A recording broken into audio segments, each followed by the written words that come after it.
இன்னைக்கு வீடியோவில் வந்து வயக்காட்டில் ரெடி பண்ணி கொடுப்பாங்க. ஒரு மதியான டயத்தில் வந்து அந்த வெயிலுக்கு அதுக்கும் மம்பட்டி எடுத்து வேலை பார்த்துட்டு வந்த உடனே ஒரு புளிக்கரைசல் ரெடி பண்ணி குழம்புக்கு பதில் அதை ஊற்றி சாப்பிடுவோம். செம்ம டேஸ்ட்டாக இருக்கும். கிட்டத்தட்ட சாப்பிட்டு ஒரு 5-6 வருஷத்துக்கு மேலே ஆச்சு. இன்னைக்கு அதை ரெடி பண்ணி சாப்பிடுவோம். நம்ம அம்மாட்ட போய் கேட்போம் அதை ரெடி பண்ணி தர சொல்லி. மறந்துடாமல் நம்ம வீடியோக்கு ஒரு லைக் அண்ட் சப்ஸ்கிரைப் பண்ணிக்கோங்க. இன்னைக்கு வீடியோவில் அடுப்பு இல்லாமல் வடச்சட்டி இல்லாமல் சாப்பிட்றதுக்கு ஒரு கூட்டு ரெடி பண்ண போகிறோம். கூட்டுக்கு தேவையான பொருள்: தக்காளி, வெங்காயம், புளி, பச்சை மிளகாய். இந்த முதல்ல ஊற போடணும் புளியை. வெங்காயத்தை நறுக்கணும், பச்சை மிளகாய் நறுக்கணும், தக்காளி நறுக்கணும், உப்பு போடணும். வயக்காட்டுக்கு வேலைக்கு போகையில் பிள்ளைகளை பள்ளிக்கூடத்துக்கு அனுப்பிட்டு வேலை நேரம் இருக்காது குழம்பு வைக்கிறதுக்கு.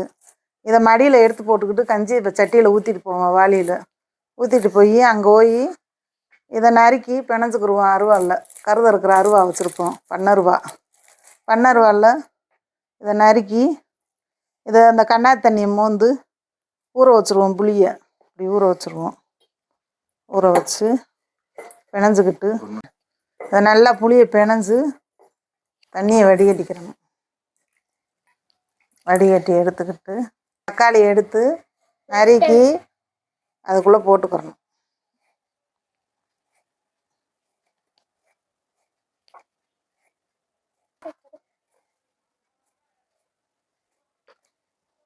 முந்தி இருந்த தக்காளியெல்லாம் நல்லா ஈஸியாக பிணையிறதுக்கு நல்லாயிருக்கும். ஆனால் இப்போ இருக்க தக்காளியை நறுக்கி போட்டால் பிசைய முடியும், நல்லா பிசைய முடியாது.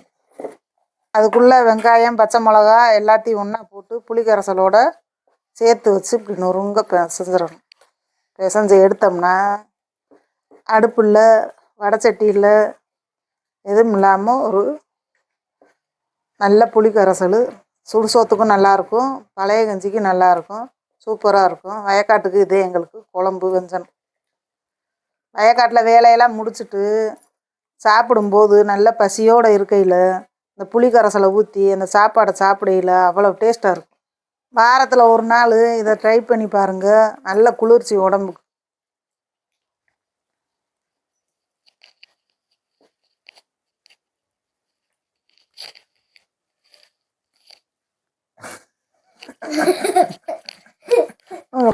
ரெடி பண்ண புளிக்கரைசலும் சாப்பாட்டையும் நம்ம ஊற்றி சாப்பிட போகிறோம். டேஸ்ட்டு பார்க்க போகிறோம்.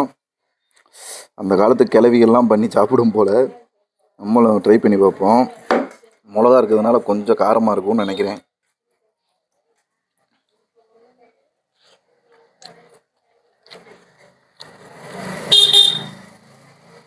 ஏங்கப்பா, பயங்கரமான டேஸ்ட்டுங்க.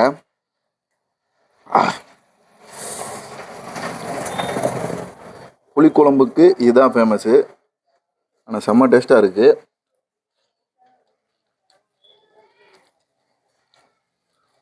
இது கூட கொஞ்சோண்டு காரமாக, அதாவது கடையில் வாங்கிட்டு வந்த ஸ்நாக்ஸு அப்போ இல்லாட்டினா அப்பளம் கூட நல்லாயிருக்கும். அப்பளம் இல்லை காரச்சவு, முறுக்கு இதனால் வச்சு சாப்பிட்டா செம்ம டேஸ்ட்டாக இருக்குங்க.